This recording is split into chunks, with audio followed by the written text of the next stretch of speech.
Hi, I'm Tom Stevenson, and welcome to my Tools and Techniques series on YouTube.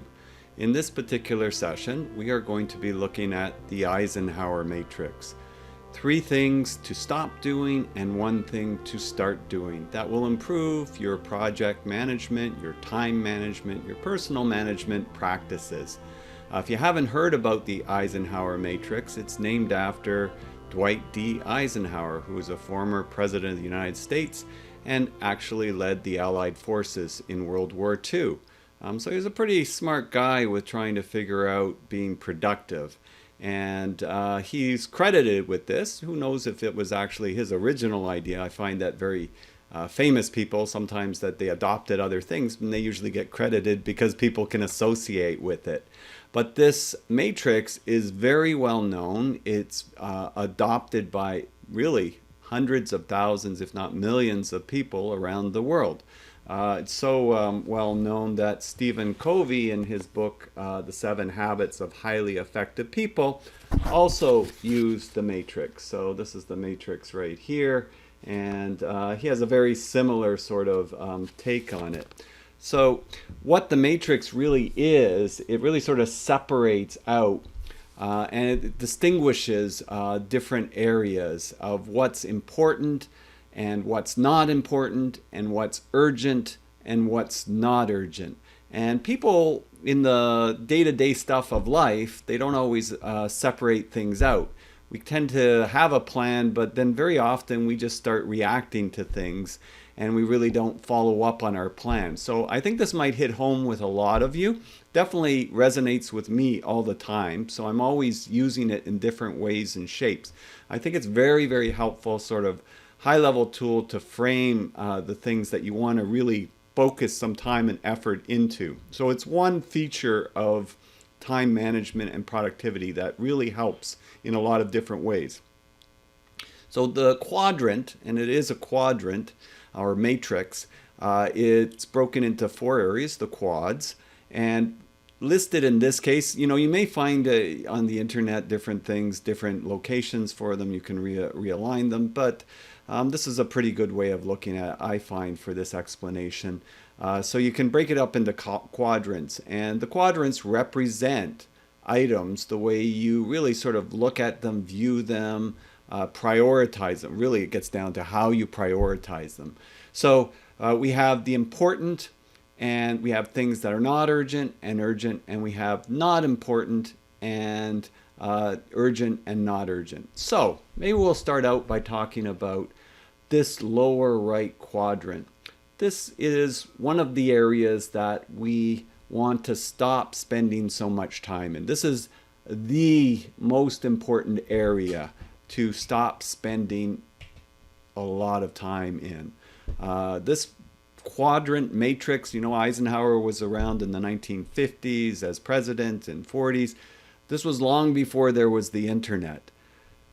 Yet he found the need for it. And Stephen Covey, even when he wrote this book, The 7 Habits of Highly Effective People, a few decades ago, the internet wasn't a thing. The internet wasn't a thing when this was written. And really, the not important, not urgent today, 2021, it is a thing. It's a big thing, right?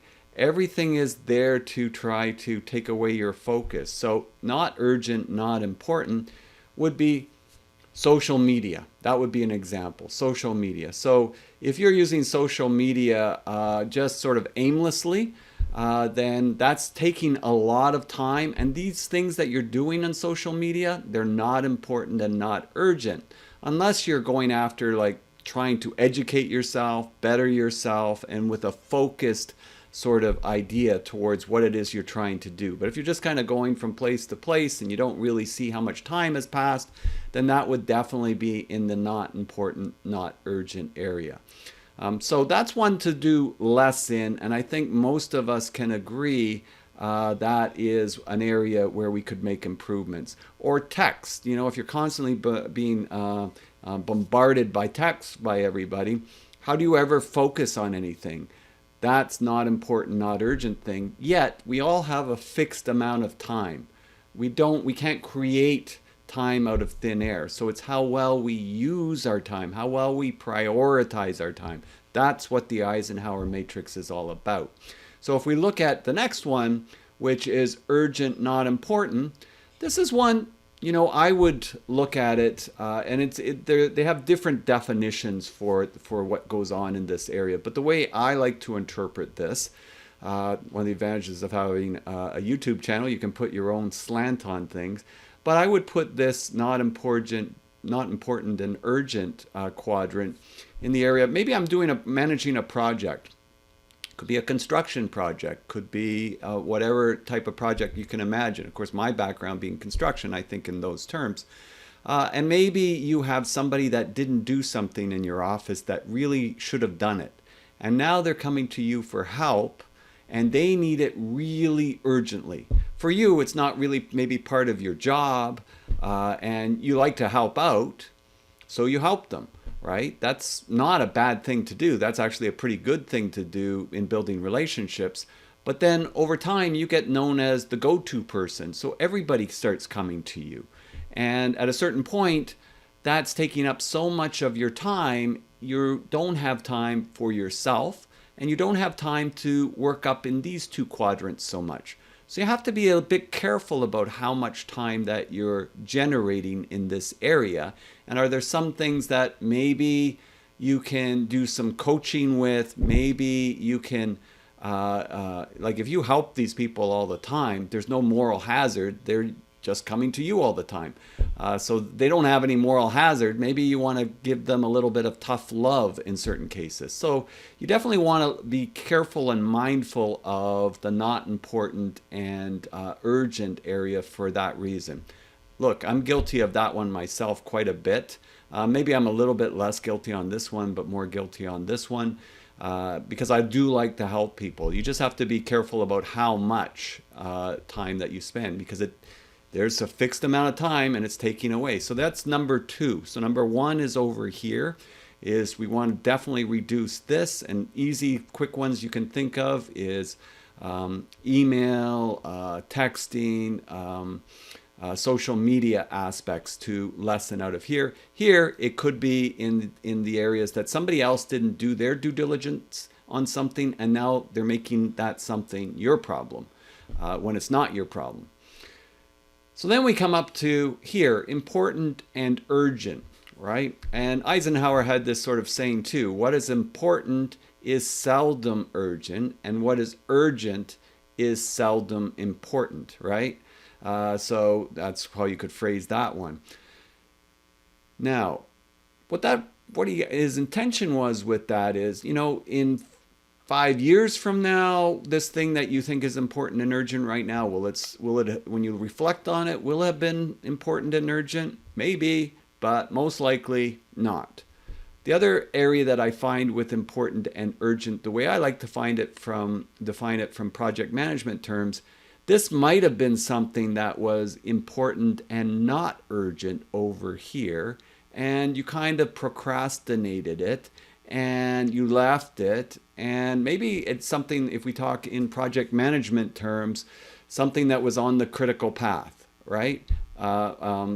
Actually, if it was on the critical path, we would keep it over there. Something that had a fair bit of float. If it had a fair bit of float, maybe you sort of relaxed on it, and then all of a sudden you left it too long, and now it's on the critical path, and now it's starting to push your project. So now this is becoming your top priority, but it's stressing you out. It's putting pressure on you. Do you really want that? Some people feel that they need pressure to get things done, and so they procrastinate on purpose, but I don't really get the logic of that, because the other problem is when you procrastinate and you leave things and you get stressed out and you need help, guess what? You're bothering somebody else in their not important and urgent zone. So now you're becoming that sort of problem to somebody else. And most of us don't want to do that. So I would definitely look at not procrastinating things too much and really determining, is this really my top priority? Is this that urgent? So really looking at it carefully, because we sometimes get attuned to it. This is really important. This is really important. And it's sort of like, you know what? This isn't so important. If I never do this, what happens, right? So you start thinking in those terms as well.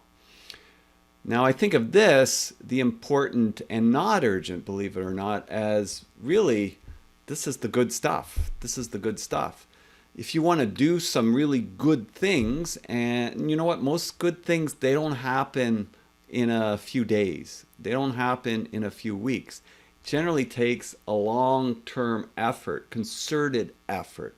So for example, if you're tuning into this, you want to improve yourself. Well, you don't just improve yourself overnight. It takes time and it takes effort. People often way overestimate what they can do in a week, and they way underestimate what they can do in a year. And this is one of those areas that if you dedicate some time over a long period of time towards it, it will really compound. You can think about it, if you understand compound interest, how that works and how that basically really accelerates your growth. So for example, if you had a long-term goal of improving or getting a promotion wherever you work, and you started working by slowly educating yourself in these areas in a constant effort, meaning maybe you read 2 hours a day or an hour and a half a day, and you do it practically every day.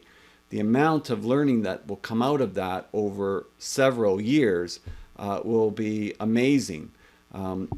But to do that, to do this, requires that you're doing less of this, because you can't have time. You won't have time. In fact, some of these end up taking over. You know, this one for some people, the way that the media has been able to pull your attention, reduce your ability to focus, has become the dominant one. Just think of yourself. Are you right now, are you trying to watch this and look on your computer and your cell phone and the TV at the same time? I'm more than willing to bet a good 50% of you or more are trying to do 3 or 4 things at a time. And then what happens is you're not really doing anything. So you really want to learn what is important. And I can give you a good example how I've used it in the past. I've written several textbooks, one on project management. And one of the things that I had in that book, it was 12 chapters long. So I'd have to look at, all right, well, I've got to get this done in a year. So that was the timeline. And so 12 chapters, it makes sense, 1 chapter a month. So I just had the rough draft in a year. You break it down into a month. And then that month, well, how much do I have to get done in a week? And then you look at it, well, how much do I need a day? And then you start breaking it down. So you've got a day now, and you'd say, okay, well, I need an hour and a half a day. And if I spend an hour and a half a day and I compound that through the year, all of a sudden, by the end of the year, I'm going to have a book. And it's going to be a decent book. I'm not going to have rushed it.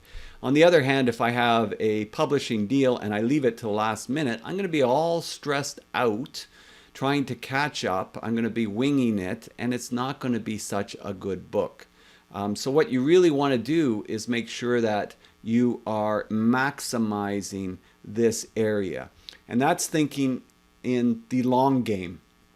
This kind of thinking in these quadrants is the short game. So these 3 quadrants you want to reduce, and this quadrant you want to maximize. And most of us today, and most of us period, don't maximize that quadrant. And if you want to do really big things, that's the way to do it. So I think thinking in those terms, it's a great tool to help you out. You could even take this and you could write down the things that are in these quadrants for you, that you feel are in these quadrants, and then look at this. Are you not getting to some of the things in this? Like this is constant misses for you because these ones are taking it over?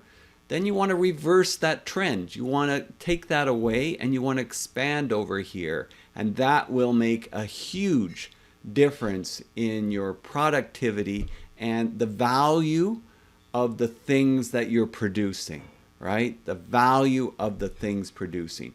And so if you're going to reduce these 3, and if you're going to reduce any one of these 3 the most, I would suggest this is the low-hanging fruit over here that you can reduce, especially, like I said, the way things are in our current environment. that will bear you the biggest fruit. Now, you know what? I'm not saying you don't do anything down here. We all have to have some fun, and we've got to enjoy ourselves. So we've got to pick and choose, and we've got to watch. Some of us have different tendencies for habits and things like that. So again, in future productivity videos, I'll talk about habits and habit formation and ways to improve in that area. But I'm not saying to eliminate this, but I have a feeling or a suspicion for a lot, and I know for many of my students, this is a big area. And so this is the easy one to at least get some control over so that you can start working and enlarging in this area. So this is what I wanted to cover with regards to the Eisenhower matrix today. If you enjoyed this video, please click the subscribe button down below, and you can click the little bell if you want to get notifications of when I update with new videos. And you can see a whole pile of different playlists on my YouTube channel. So this is Tom Stevenson wishing you a wonderful day, and make sure that you're prioritizing the important and not urgent quadrant. And here's to a successful future. Bye for now.